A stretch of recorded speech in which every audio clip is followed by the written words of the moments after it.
मनोज एक छोटे से शहर में रहने वाला एक जनरेटर ऑपरेटर था। वो अपने छोटे से शहर का इकलौता जनरेटर ऑपरेटर था और इसीलिए हर शादी में शहर वाले मनोज को ही बुलाया करते थे। एक रात जब मनोज एक शादी से अपना काम खत्म करके घर वापस लौट रहा था, तब अचानक ही उसे गांव की नदी के पास बैंड बाजे की आवाज आने लगी। वो ये सुनकर बहुत हैरान हुआ, क्योंकि नदी के पास वाली जमीन एक दलदल बन चुकी थी और कई लोगों की उसमें धंसने की वजह से मौत भी हो चुकी थी। मनोज ने अपनी साइकिल घुमाई और नदी के पास देखने गया कि आखिरकार इतनी रात गए किसकी बारात इतने खतरनाक रास्ते से जा रही थी। मनोज जैसे ही नदी के पास पहुंचा, उसकी आंखें फटी की फटी रह गईं। उस नदी के पास एक बारात जा रही थी। बाराती बहुत ही खुश थे और नाच गा रहे थे, मगर सभी बाराती इंसान नहीं बल्कि भूत लग रहे थे, जैसे न जाने कितने वक्त से मरे हुए हों।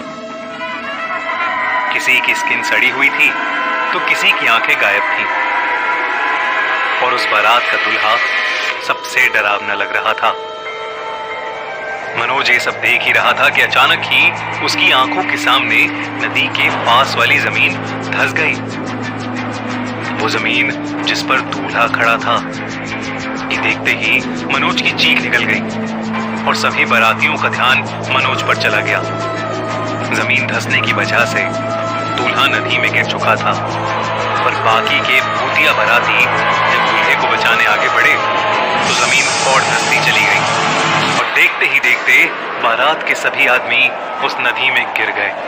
इतना बड़ा हादसा सिर्फ कुछ ही मिनटों के अंदर अंदर हो चुका था और ये सब देखकर मनोज अब बहुत ज्यादा डर गया था।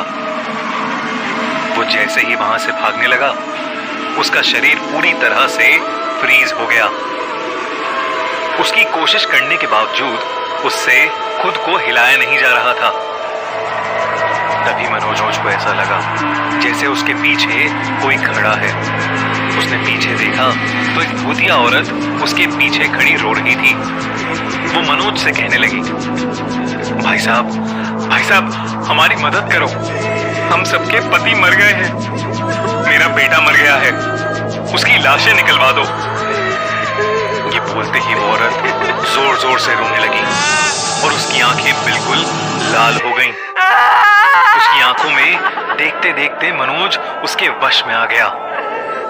धीरे धीरे वो नदी की तरफ जाने लगा और सभी भूतियां औरतें उसके आसपास इकट्ठी होकर जोर जोर से रोने लगी।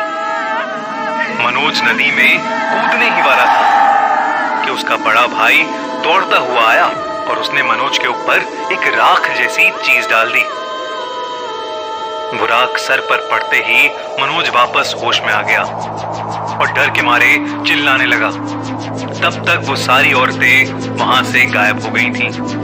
मनोज का भाई उसे संभाल कर घर ले गया और उसने उसे सुला दिया।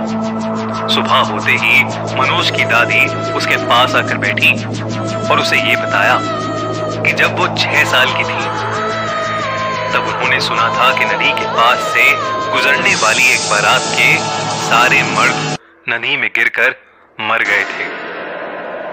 उसके बाद से जो भी लोग रात के समय उस नदी से गुजरे, उनमें से न जाने कितने लोगों ने नदी में कूदकर अपनी जान दे दी और इसीलिए वहां के लोग रात में उस नदी का रास्ता नहीं लेते।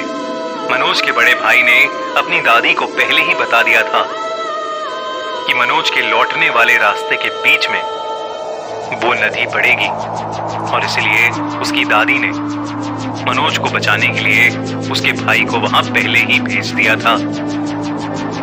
उस दिन के बाद मनोज फिर कभी उस नदी के आसपास भी नहीं भटका। क्या आप भी मनोज की तरह लाइफ में कब